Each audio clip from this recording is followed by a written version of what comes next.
How medieval people escaped reality. Ale, herbs, dreams, and dangerous medicine. 1 hour boring history for sleep script. Tonight, we are traveling back to medieval Europe, not to witness a grand battle, not to meet a famous king, and not to watch knights charging dramatically across a field. Instead, we are going somewhere quieter.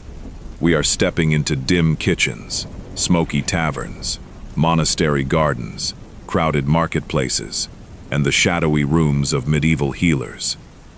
Our subject tonight is something deeply human: the desire to escape, to relax after a difficult day, to forget pain, to sleep, to experience a different state of mind, or simply to feel, for a short while, that life is not quite as heavy as it usually seems.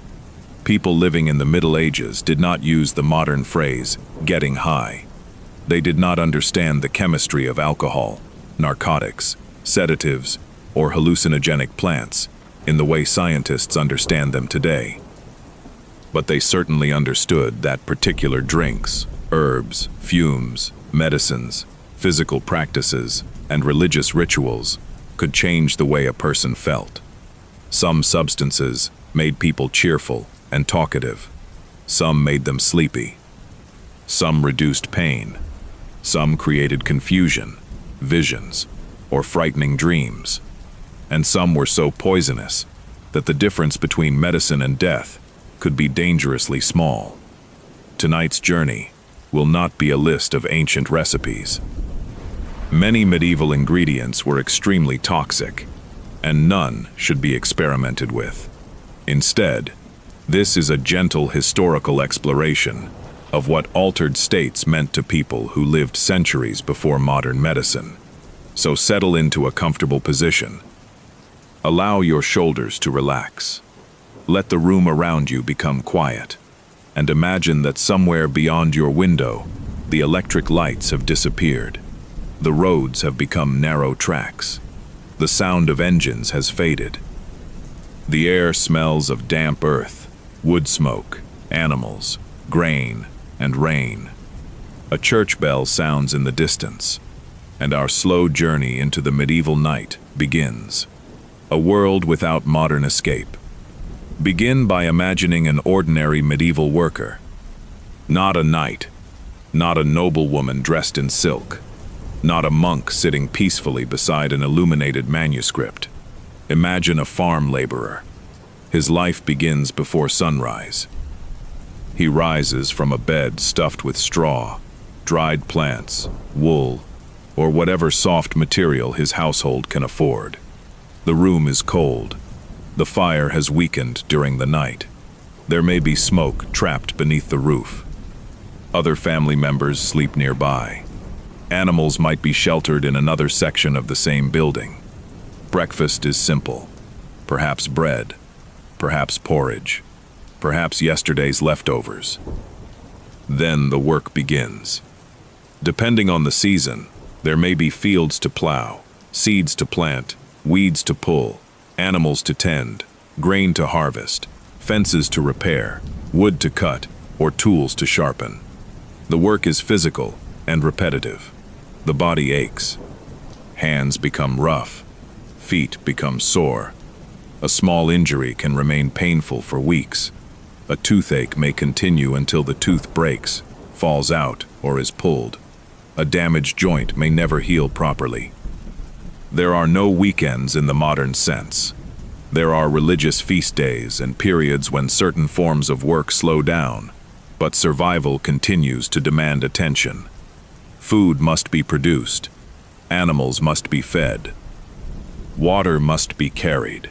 Firewood must be gathered. Clothing must be repaired. For many medieval people, physical discomfort is not an unusual interruption. It is part of ordinary life. Escape, therefore, does not necessarily mean wild pleasure. Sometimes escape means sitting beside a fire with a warm drink. Sometimes it means laughing in a tavern. Sometimes it means swallowing a bitter medicine and hoping to sleep. Sometimes it means participating in a religious ceremony until hunger, Exhaustion, music, smoke, prayer, and emotion create an overwhelming experience. And sometimes, it simply means drinking enough alcohol that the pain of the day becomes less noticeable.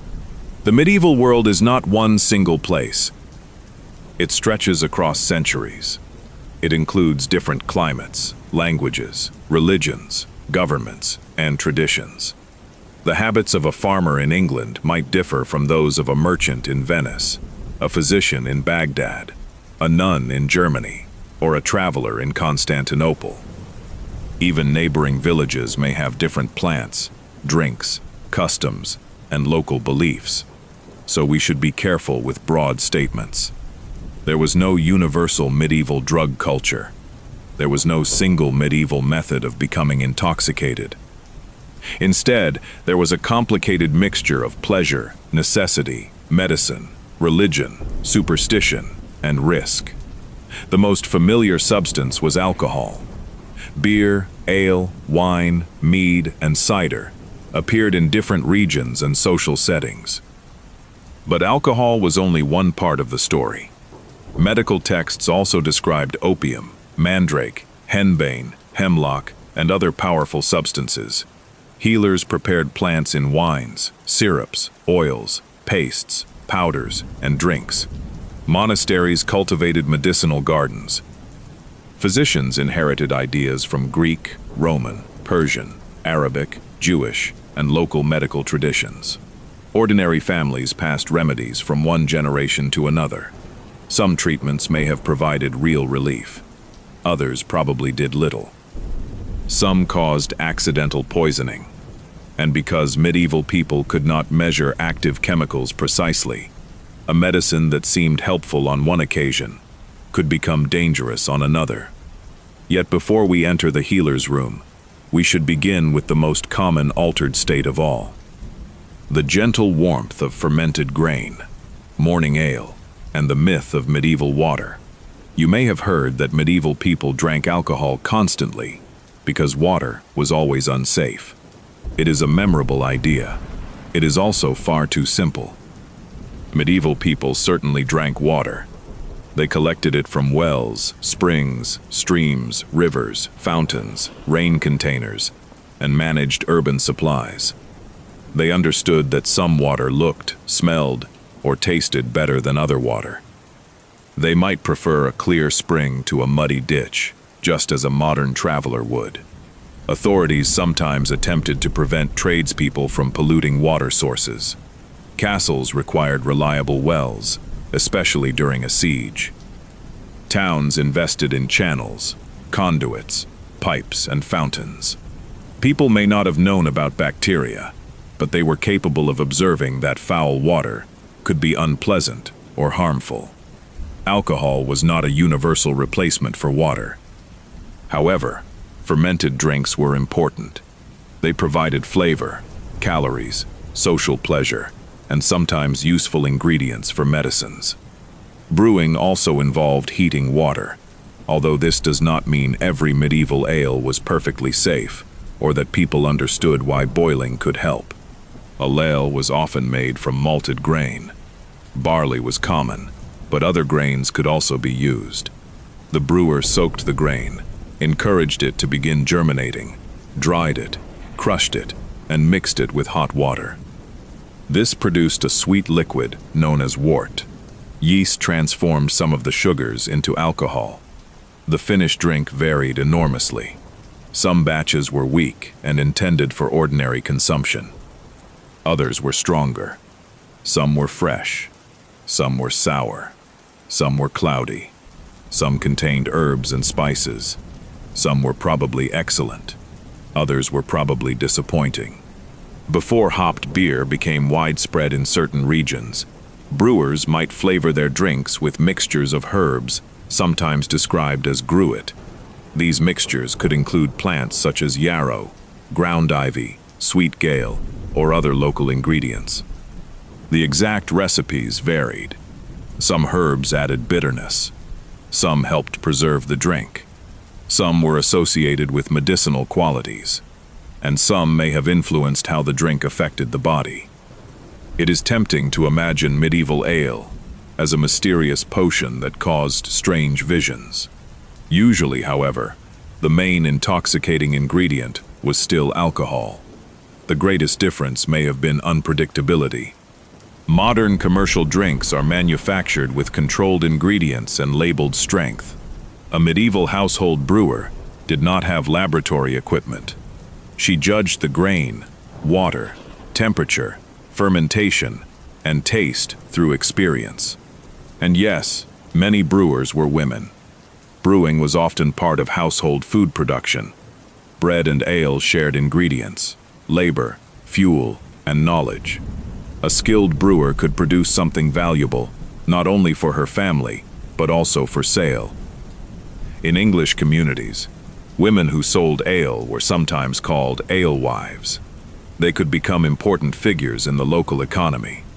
A successful batch meant money.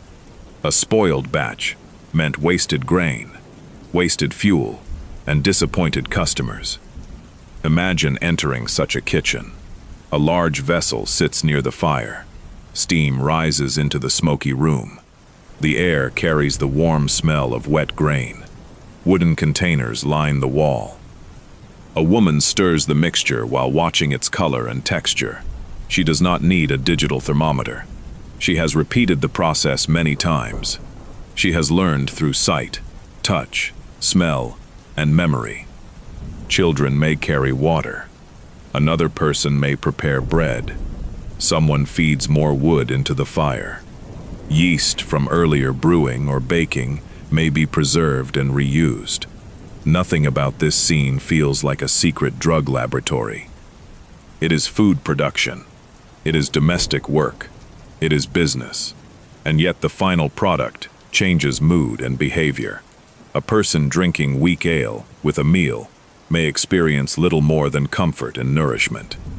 A person consuming stronger ale quickly may become noticeably intoxicated. The effect depends on the strength, quantity, body size, food, health, and individual tolerance. Medieval drinkers did not calculate blood alcohol concentration. They judged intoxication through behavior. A cheerful face, a louder voice, unsteady movement, poor decisions, sleepiness, aggression, vomiting. Or the unfortunate discovery, the following morning, that medieval people experienced hangovers just as reliably as modern people, inside the medieval tavern. Now let us leave the household kitchen and walk towards a tavern. The road is uneven. Rainwater gathers in shallow holes. The buildings lean close together. Light escapes through shutters and doorways. Inside the tavern, the atmosphere is warmer. The room smells of ale, smoke, sweat, damp wool, cooked onions, bread, and perhaps roasting meat. A fire burns at one side. Benches and tables fill the available space. The furniture is practical rather than elegant. The floor may be covered with rushes, straw, dirt, or wooden boards, depending on the building and region. The customers are not silent. They talk, argue, laugh, sing, gamble, negotiate, flirt, complain, and exchange news. A tavern is more than a place to drink. It can be a social center. A traveler learns about the road ahead. A worker hears that someone needs labor. A merchant discusses prices. A neighbor repeats a rumor. A musician performs. A dishonest gambler searches for an easy victim. A lonely person finds company. Someone celebrates a marriage. Someone else attempts to forget a funeral. In a world without television, radio, or social media, the tavern offers information and entertainment. It also offers anonymity, at least for strangers passing through. An inn may provide food, shelter, and space for animals. A tavern may focus more on drink. An alehouse may be little more than a private home, where the household sells its own brew. The names and functions overlap, and they change according to time and place. The drinking vessel might be made from wood, pottery, horn, leather, metal, or glass. Glass exists, but it is not equally available to everyone. Customers may share containers. Measurements are supposed to be fair, although arguments about dishonest serving are unsurprising. Medieval authorities frequently tried to regulate alcohol. They inspected measures. They controlled prices. They punished poor quality brewing. They worried about disorder. They worried about gambling. They worried about workers spending too much time drinking. They worried about sexual behavior, fights, theft, and insults. These concerns tell us something important. People were not always calmly drinking tiny amounts of weak ale. Some became seriously intoxicated. Drunkenness could damage reputations and households. It could lead to violence or financial trouble. Religious teachers often distinguished between drinking and drunkenness. Wine or ale might be accepted. Loss of self-control was condemned. Moderation sounded sensible in sermons. It was more difficult after several cups in a crowded room. Imagine one table near the fire. 4 laborers have finished a long day. At first, they speak quietly.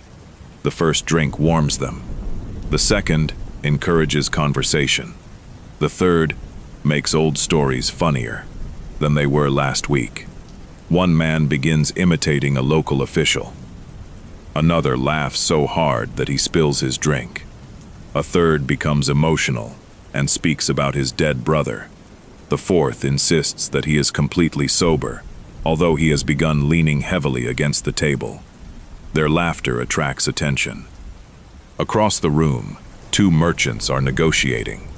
Near the door, a traveler watches everyone carefully. A musician repeats a familiar song. The room becomes louder. Time feels softer. The ordinary rules of behavior weaken. This is perhaps the most recognizable medieval altered state. Not mysterious visions created by forbidden herbs. Simply a group of tired people discovering that fermented grain makes the night easier, but the evening can turn. A joke is misunderstood. A debt is mentioned. A game is accused of being dishonest. A hand strikes the table. Someone stands too quickly. A bench falls. Other customers move out of the way. The tavern keeper shouts. The moment may end with laughter, or it may end with blood. Alcohol creates community, but it also exposes resentment. Medieval court records contain many disputes in which drinking appears somewhere in the background. The tavern is therefore both refuge and danger. It is a warm room in a difficult world. It is also a place where judgment becomes unreliable. Eventually, the customers leave. Some walk home. Some sleep in the inn. Some collapse near the fire. A few wake with missing money. One may wake with a new friend. Another may wake with a new enemy. And nearly everyone promises, with varying degrees of honesty, that next time they will drink less. Wine, mead, cider, and social difference. Ale was common in many parts of Northern Europe, but it was not the only medieval drink. Geography shaped the cup. In regions where grapes grew well, wine became central to agriculture, trade, medicine, religion, and daily life. Vineyards covered suitable hillsides. Monasteries, nobles, merchants, and farming communities all participated in wine production. The quality varied greatly. Fine wine could travel long distances and command high prices. Ordinary local wine might be rough, sour, young, or diluted. A wealthy household could serve imported wine. A poor laborer drank whatever was locally available. Wine also occupied a sacred place in Christian worship. During the Eucharist, wine represented the blood of Christ. This religious role did not prevent ordinary drinking. Instead, it gave wine several identities at once. It was a commercial product, a table drink, a medicine, a symbol, and a source of intoxication. Medieval physicians often considered wine useful when chosen according to a patient's age, temperament, illness, season, and environment. Medical thinking was strongly influenced by theories of bodily balance. Foods and drinks were described through qualities such as hot, cold, wet, and dry. A physician might recommend a particular wine, not merely because it tasted pleasant, but because it supposedly corrected an internal imbalance. Wine carried herbal ingredients into the body. It covered unpleasant flavors. It cleaned wounds in some circumstances. It comforted patients. And because it contained alcohol, it could dull awareness and produce sleepiness. Mead, created by fermenting honey and water, carried its own associations. Honey was valuable. It sweetened food before refined sugar became widely accessible. It was also used in medicines. A honey-based drink could therefore feel special, festive, or regionally important. Cider and perry depended on apples and pears. In areas suited to orchards, fermented fruit offered an alternative to grain and grapes. The medieval drinker's world was varied. There was no single cup placed in every hand. Social class influenced not only what people drank, but how they drank. A noble feast might include carefully organized service, imported drinks, elaborate vessels, musicians, and formal seating. The placement of each guest reflected rank. The best wine went to the most important people.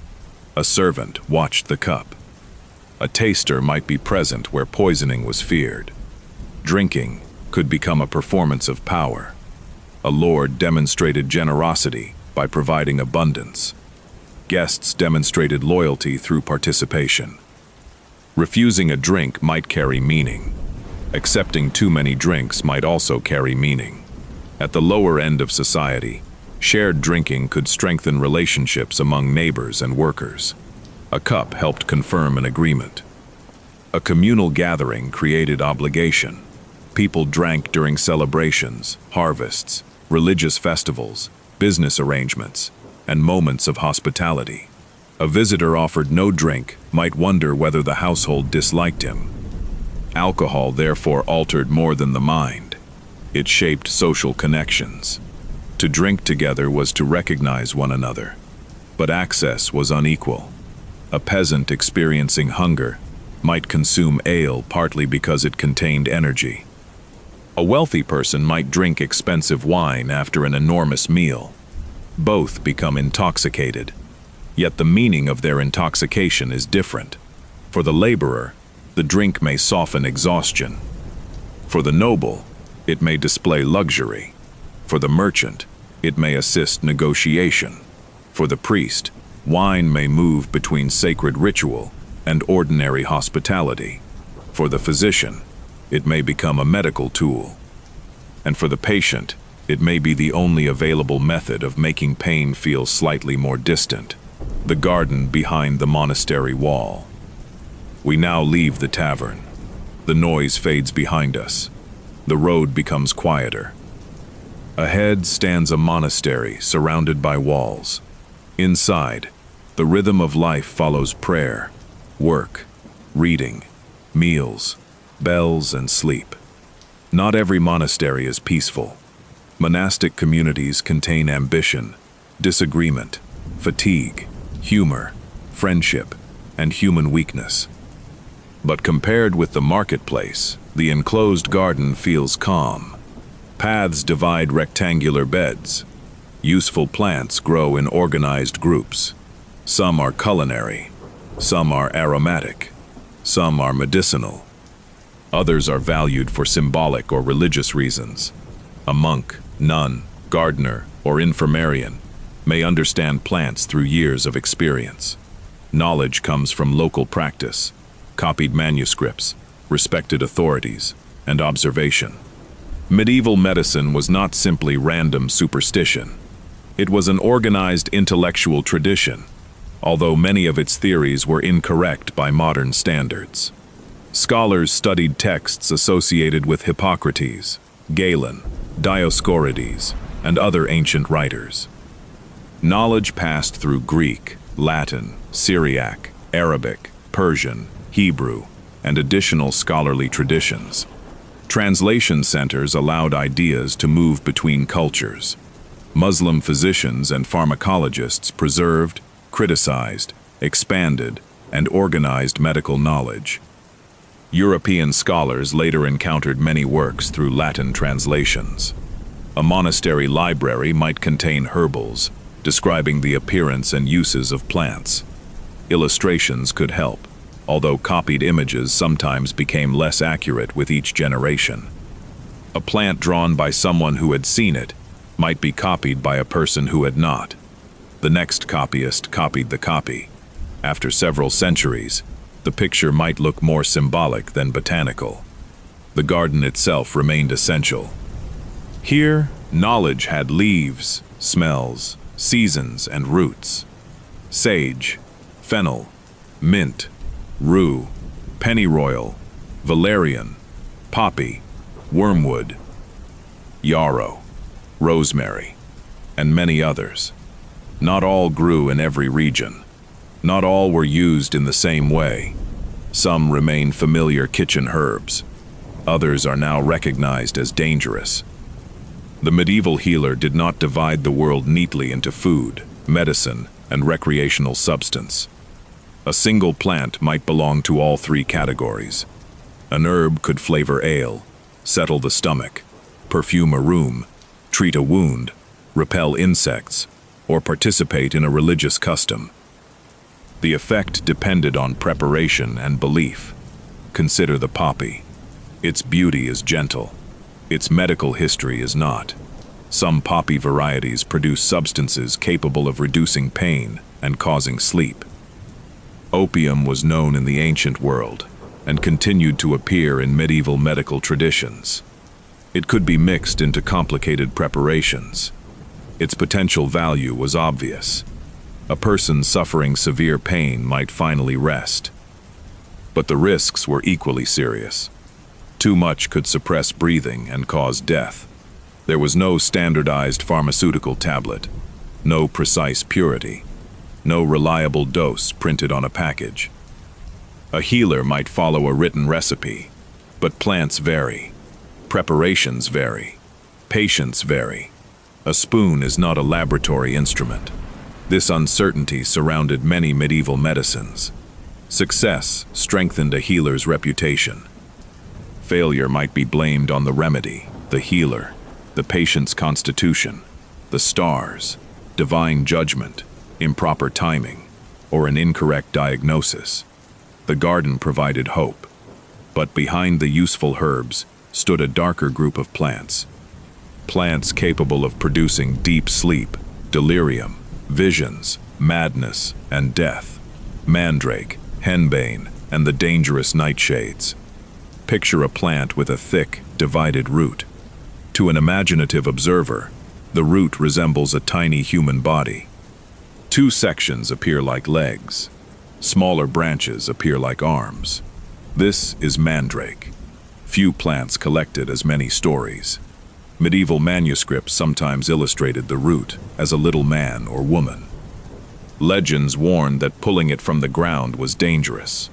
In one famous version, the root produced a deadly scream when removed. A dog might be tied to the plant and encouraged to pull it up, protecting the human collector from the scream. These stories were not practical botanical science.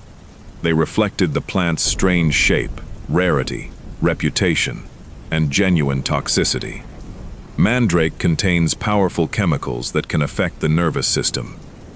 The effects may include dry mouth, blurred vision, confusion, agitation, hallucinations, unconsciousness, and death. To medieval healers, the ability to cause sleep or reduced awareness made mandrake medically interesting. To modern medicine, the plant's uncontrolled use is dangerous. Mandrake was sometimes combined with wine or other ingredients. Descriptions inherited from ancient medical texts connected it with sedation and surgery. Yet a patient given such a preparation entered uncertain territory. Too little might do nothing. A little more might produce delirium. More still might stop the patient from waking. Henbane carried similar danger.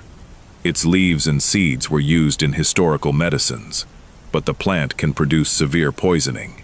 Accounts associated it with pain relief, sleep, confusion, and visions. Its name appears in discussions of medieval magic and witchcraft, though later storytellers often exaggerated or misunderstood historical practices. Belladonna, also called deadly nightshade, contains related toxic compounds. The berries can appear attractive. The consequences of eating them can be disastrous. These plants remind us that hallucination is not always a pleasant or intentional experience. A poisoned person might see things that are not present, but the experience could involve terror, disorientation, fever, racing heartbeat, inability to recognize loved ones, or complete loss of control. To call this simply getting high makes it sound recreational. In many cases, it was closer to medical crisis. Still, altered states were interpreted through medieval culture. A modern doctor might identify toxic delirium. A medieval witness might see demonic attack, divine punishment, witchcraft, madness, possession, or a meaningful vision. The explanation depended on context. Suppose a villager becomes confused after consuming an herbal remedy. He speaks to invisible figures. He claims that animals are watching him. He cannot remember where he is. His family does not know the chemical contents of the plant. They know only that his behavior has changed. A healer may attempt another remedy. A priest may pray. Neighbors may whisper. Some may believe he has crossed into a hidden spiritual world. Others may believe he is dying. The physical event and cultural interpretation become inseparable. The same is true of dreams. Medieval people often treated dreams as potentially meaningful. A dream might be dismissed as the result of food, illness, stress, or bodily imbalance. But it could also be interpreted as a warning, temptation, prophecy, or divine message. A strong herb that produced unusual sleep might therefore create more than a medical effect. It created a story. The patient woke and described a strange landscape. A dead relative spoke. A saint appeared. A monster waited beside the bed. Perhaps it was poison. Perhaps it was fever. Perhaps it was an ordinary dream strengthened by fear. But to the people in the room, it could feel like evidence that the boundaries of reality had opened. The sleeping sponge and medieval surgery. Eventually, some patients required surgery. The word alone is uncomfortable. Modern surgery relies on sterile environments, trained teams, precise instruments, controlled anesthesia, pain management, and careful monitoring. Medieval surgery had none of these advantages in modern form. That does not mean medieval surgeons were always ignorant. Some were experienced practitioners. They treated wounds, removed arrows, drained abscesses, set bones, cut bladder stones, repaired certain injuries, and performed amputations. Military conflict produced regular opportunities to study trauma, but pain remained a terrifying problem. Alcohol might be given before a procedure. A patient could be held down. Assistance worked quickly. Some medical writings described stronger methods of inducing sleep or reduced awareness. One of the most famous was the sleeping sponge. Descriptions differed, but the general concept involved soaking a sponge in a mixture containing substances associated with sedation. These might include opium, mandrake, henbane, hemlock, or other ingredients. The sponge was dried. Before surgery, it could be moistened and held near the patient's nose and mouth so that vapors might be inhaled. Other preparations were swallowed as drinks. The historical evidence is complicated. A written recipe does not prove that every surgeon used it successfully. Some methods may have been rare. Some may have been copied from earlier texts without regular practice. Some could have been ineffective. Others could have been lethally strong. Still, The existence of such descriptions shows a clear desire to control pain and consciousness. Imagine the room. It is not a clean hospital theater. Light comes from windows, lamps, or candles. The patient lies on a table or bed. Family members may wait nearby. The surgeon arranges instruments. Assistants prepare cloths and containers. A herbal mixture fills the room with a bitter, heavy smell. The patient is frightened. The surgeon is also aware of the danger. Even a technically successful operation may be followed by infection. Blood loss can become fatal. Shock is poorly understood. The patient may die days later. Before beginning, the healer may pray. The patient may confess sins. A priest may be present. Religion is not separate from medicine. When death is possible, spiritual preparation matters. The sleeping mixture is administered. Perhaps the patient becomes drowsy, perhaps confused, perhaps unconscious, perhaps nothing happens. The surgeon cannot simply increase the amount with confidence. The ingredients are unpredictable. If the patient becomes too still, is that successful sedation or approaching death? There are no electronic monitors. The healer watches breathing, color, movement, and pulse. If surgery begins, speed matters. A blade cuts. Assistants restrain the body. The room fills with urgent movement. Even partial sedation could be valuable. A patient who remembered less, resisted less, or experienced reduced pain might be considered fortunate. Afterwards, another challenge begins. How does one wake the patient? Some texts proposed using strong smells or other substances to reverse the sleep. The effectiveness is uncertain. The patient may gradually regain awareness. Pain returns. The wound is dressed. Wine, herbs, honey, oils, or other materials may be applied, depending on the tradition. Then, everyone waits. The medieval sleeping sponge has sometimes been described as an early form of anesthesia. That description is understandable, but we should not imagine something as predictable as modern anesthetic medicine. It was closer to an uncertain attempt to create deep sedation with dangerous natural drugs. Nevertheless, the goal was compassionate, to make cutting bearable, to give the surgeon time, to carry the patient into darkness, and, everyone hoped, safely bring them back. Smoke, scent, music, and religious trance. Not every altered state came from swallowing a substance. Human consciousness changes through environment. Repetition, breathing, hunger, fear, music, sleep deprivation, crowds, light, darkness, and expectation. Medieval religious life used powerful sensory experiences. Enter a large church. The stone interior is cool. The ceiling rises beyond the reach of ordinary domestic architecture. Colored light passes through stained glass. Candles flicker. Voices chant in rhythm. Incense moves through the air. The language may not be the language spoken in the street. The ceremony follows patterns repeated across generations.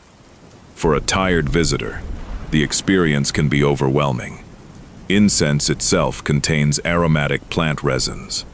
Burned in a religious setting, the smoke creates scent and atmosphere. Its purpose is not necessarily to intoxicate worshippers, but scent strongly affects memory and emotion. Combined with chanting, architecture, darkness, fasting, and belief, it can help create an unusual mental state. A pilgrim may arrive after days or weeks of difficult travel. Feet blistered, food limited, sleep interrupted. The pilgrim approaches the shrine of a saint carrying fear, grief, guilt, or hope. Around the shrine are candles, offerings, whispered prayers, and stories of miracles. The pilgrim touches a sacred object or kneels before relics. Emotion rises. Tears begin. The body shakes. A vision seems possible because the entire journey has prepared the mind for transformation. Fasting could intensify such experiences. Christian practice included periods of dietary restriction. Individual ascetics sometimes went much further. Long fasting can produce weakness, dizziness, unusual concentration, emotional sensitivity, and changes in perception. Sleep deprivation can do the same. A monk praying through the night might experience moments of mental clarity, followed by confusion or dreamlike imagery. A hermit living in isolation may interpret inner thoughts as external voices. This does not mean every religious vision was caused by hunger or exhaustion. Historical experiences cannot be reduced so simply. Faith, culture, psychology, physical condition, and personal meaning interact.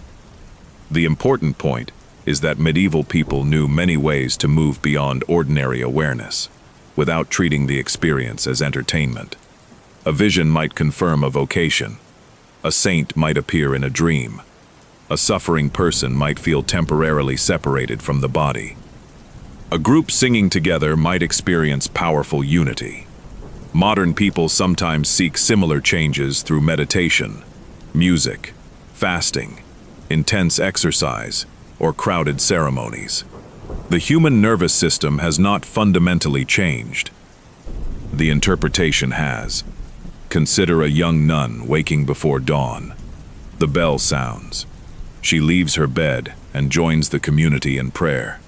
The stone floor is cold. Her body is tired. The chant begins. She knows every response. Individual voices merge into one sound. The same words have been spoken here for decades, perhaps centuries. Candlelight moves across the walls. For a moment, she feels that her separate identity has weakened. She is no longer simply one tired person. She belongs to the entire community, to the church, to the dead who sang before her, to the future voices that will sing after she is gone. Is this intoxication? Not in the ordinary sense, but it is an altered state. It is an experience in which the boundaries of the self feel different. Medieval society did not need a chemical explanation for this feeling. The explanation was spiritual. Folk healers, charms, and household remedies. Most sick medieval people did not immediately meet a university-trained physician. Professional medical care could be expensive or unavailable. Families relied on household knowledge, neighbors, midwives, herbalists, barbers, surgeons, clergy, and local specialists. A respected healer might possess no formal degree. Experience mattered. Reputation mattered. A woman who had assisted many births might understand childbirth better than a scholar who had only read about it.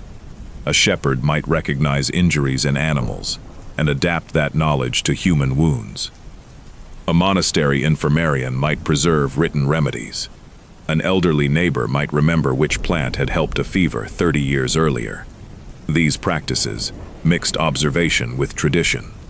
A remedy might contain an ingredient with genuine medicinal properties. It might also include words, prayers, symbols, or rituals. To modern thinking, medicine and magic are separate categories. In medieval life, the boundary could be less clear. A charm might be written on a piece of material and worn near the body. Words could be spoken over a drink. A saint's name might be invoked. The timing might depend on the moon or a holy day. A remedy could be both physical and spiritual. The patient swallowed the herb and trusted the prayer. Trust itself can change the experience of pain. Fear can increase suffering. Reassurance can reduce it. A confident healer, familiar ritual, and supportive household may have helped even when the medicine did little. But some household substances had strong effects. Alcohol could sedate. Poppy preparations could reduce pain. Certain herbs could cause sleepiness. Others could stimulate the body. Still others produced vomiting or diarrhea, sometimes intentionally. Purging was common. because medical theory often imagined illness as harmful material that needed to be removed. The patient might be bled, sweated, purged, or encouraged to vomit. After such treatment, weakness and lightheadedness could be interpreted as evidence that the remedy was working. A modern observer might see dehydration. The medieval healer might see corrupted matter leaving the body. Then there were love potions. Stories of drinks that created desire appear across cultures. Actual historical mixtures probably varied from harmless symbolic beverages to dangerous herbal preparations. A person seeking affection, fertility, sexual ability, or control over another person might approach a local practitioner. The remedy could involve food, herbs, body materials, prayers, astrology, or ritual actions.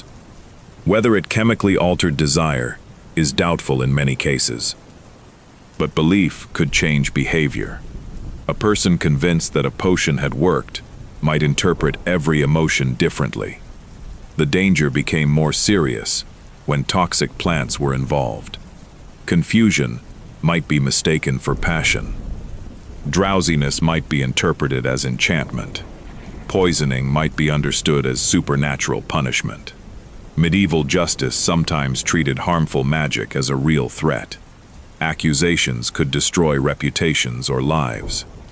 Yet for many ordinary patients, the healer's visit was not dramatic. It was quiet. A child had a fever. An old man could not sleep. A woman suffered after childbirth. A laborer's back hurt. A soldier's wound remained painful. The healer arrived with a bag of familiar materials. She listened, touched the forehead, examined the wound, prepared a drink, spoke reassuring words, and gave the family something precious, a feeling that they were not completely helpless. Distillation and the water of life. As the medieval centuries progressed, European scholars and craftspeople became increasingly interested in distillation. The technology had older roots and developed through several cultures. Arabic-speaking scholars made major contributions to chemical apparatus, pharmacy, and distilled substances. Through translation and contact, knowledge moved across regions. Distillation involves heating a liquid so that particular components evaporate, and then cooling the vapor so it condenses. The process could create perfumes, medicinal waters, and concentrated alcohol. To medieval observers, distilled alcohol seemed remarkable. Ordinary wine could be transformed into a clear, powerful liquid. It burned. It preserved certain materials. It extracted qualities from herbs. It produced rapid warmth and intoxication. Some called it aqua vitae. Water of life. The name reveals the hope attached to it. Writers imagined distilled alcohol as medicine. It might preserve youth, strengthen the body, treat disease, or carry the special essence of plants. One medieval thinker, John of Rupiskisa, connected distilled alcohol with the idea of a fifth essence. Ancient philosophy described earthly matter through four elements: earth, water, air, fire. The heavens were associated with a purer fifth element. If a healer could isolate a similar essence from earthly substances, perhaps it could resist decay and protect the human body. This was not modern chemistry, but it encouraged experimentation with extraction and distillation. Imagine a workshop. A furnace burns gently. A vessel holds wine. Above it sits an apparatus designed to guide vapor. Drops form slowly. The operator watches with intense patience. The finished liquid is stronger than the original wine. A small amount creates noticeable heat in the mouth and chest. Applied to a flame, it may burn. Mixed with herbs, it seems to capture their properties. To someone accustomed to ordinary fermented drinks, distilled alcohol must feel almost unnatural, like fire hidden in water. Its strength also creates danger. A person familiar with wine might drink the same volume of spirit and become intoxicated far more quickly.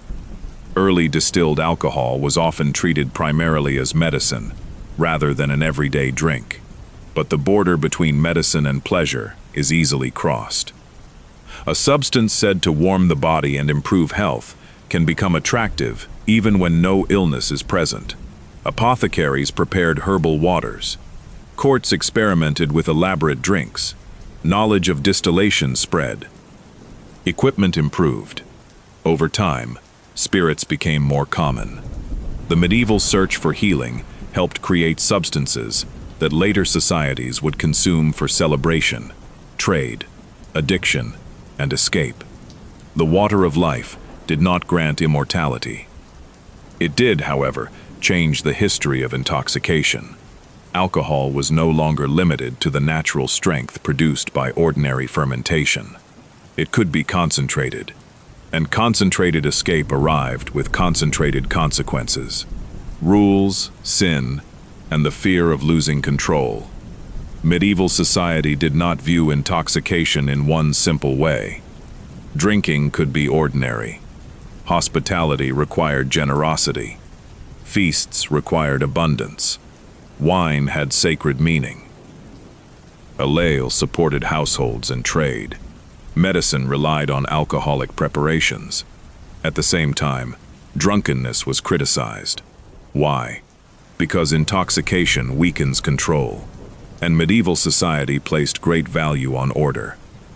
Everyone was expected to occupy a recognized position: lord and servant, parent and child, husband and wife, clergy and laity, master and apprentice.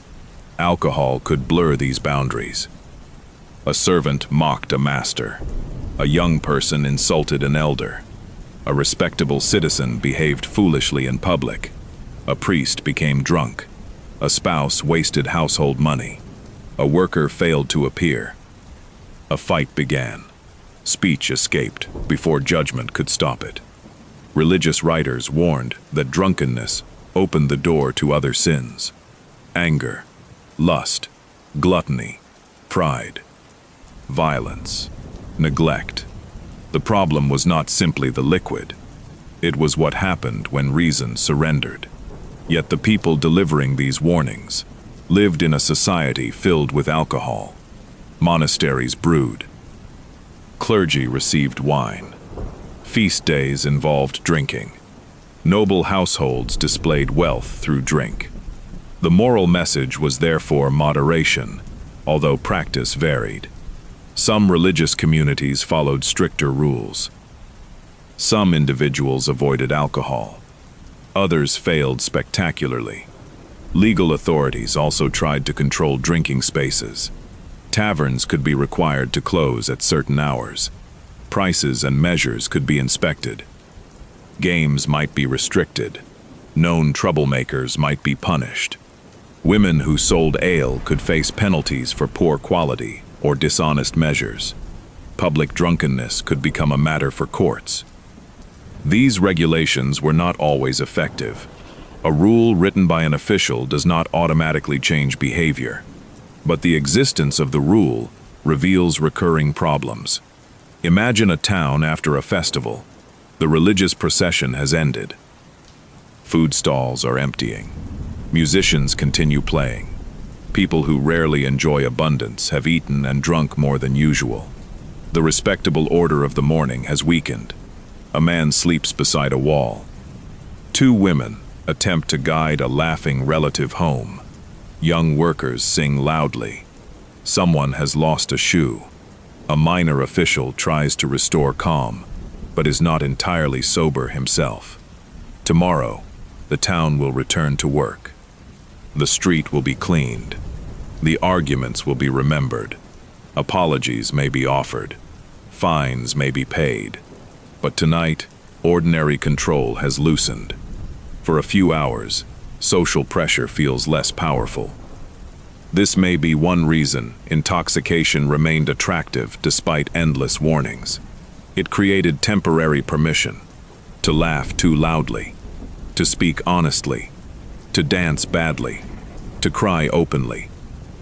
to forget rank, to pretend the coming winter was not frightening. The authorities feared disorder. The church feared sin. Families feared wasted money and violence. Yet tired people continued seeking relief. Because rules can condemn escape without removing the need for it. What the medieval high really felt like. So what did getting high feel like in medieval times? The honest answer is that it depended entirely on the person and method. For many, it was simple alcohol intoxication, warmth in the face, relaxed muscles, easier laughter, slower judgment, a growing sense of confidence, then clumsiness, confusion, nausea, sleep, and a painful morning. For a patient taking opium or another sedative, the experience may have involved reduced pain, heavy sleepiness, dreamlike awareness, or dangerous unconsciousness. For someone poisoned by mandrake, henbane, or deadly nightshade, the experience could be terrifying. Blurred vision, dry mouth, racing heartbeat, confusion, hallucinations, agitation, loss of memory, collapse. For a fasting pilgrim or exhausted monk, altered consciousness might feel spiritual. Light might seem brighter, music more powerful, a dream more meaningful. The body might feel distant, time might appear to slow. For a patient undergoing surgery, any reduction in awareness could be a mercy. For a tavern customer, intoxication might mean friendship. For another, violence. For a healer, a powerful plant represented possibility. For a priest, it might represent temptation. For a scholar, distilled alcohol seemed like captured purity. For a grieving widow, a sleeping drink might offer one quiet night. The medieval experience was shaped by expectation. A person who believed a plant encouraged visions might notice every unusual thought. A patient told that a drink would produce sleep might relax before the chemical effect began. A pilgrim expecting a miracle might understand dizziness as sacred presence. The mind does not passively receive sensation. It interprets sensation through stories, and medieval Europe contained many stories. Stories of saints, demons, healing springs, miraculous relics, poisoners, wise women, astrologers, monks, alchemists, sleeping potions, love charms, divine dreams. The altered mind entered a world already crowded with meaning. This is perhaps the greatest difference between a modern and medieval high, not the basic biology. Alcohol still impaired judgment. Toxic plants still poisoned the nervous system. Exhaustion still changed perception. The difference was the explanation. A modern person might say, "This substance affected my brain." A medieval person might say, "My humors became unbalanced," or "A spirit visited me," or "The medicine opened my senses," or "God sent a warning," or "Someone enchanted me." The experience became inseparable from the belief. Returning from the medieval night, our journey is almost complete. The tavern fire has burned low. The last customers have gone home. The brewer has covered her vessels. The monastery garden rests beneath the moon. Inside the infirmary, a patient sleeps. A candle burns beside the bed. The healer watches the patient's breathing and waits for morning. Elsewhere, a monk completes the final prayer of the night. A merchant locks away a bottle of imported wine. A laborer lies on a straw mattress, still wearing yesterday's exhaustion in every muscle. Across the medieval landscape, people sleep, dream, recover, and begin again. Their world was different from ours. But their desires were familiar. They wanted relief from pain, rest after work, warmth in winter, courage in frightening moments, connection with other people, answers to mysteries, and occasionally, an escape from ordinary reality. They found these things in drink, in medicine, in gardens, in smoke, in song, in prayer, in dangerous experiments, and in stories powerful enough to change how the world felt. Some of their methods offered genuine comfort. Some caused terrible harm. Most existed in the uncertain territory between observation and belief. The medieval healer reached for a plant without knowing its chemistry. The brewer watched fermentation without seeing the microscopic life responsible for it. The physician distilled wine while searching for the essence of health. The pilgrim entered a dark church and felt the boundaries of the ordinary world disappear. Each person worked with incomplete knowledge, and yet incomplete knowledge did not prevent strong experiences. Pleasure was still pleasure. Pain was still pain. Fear was still fear. A dream could still feel real. A cup shared beside a fire could still make a difficult life feel manageable. As you rest tonight, imagine the medieval village growing quiet. Doors close. Footsteps disappear. The final candle is extinguished. Clouds move slowly across the moon. The fields become dark. The church bell marks the hour. No carriage passes. No voices call. Only the wind touches the roof.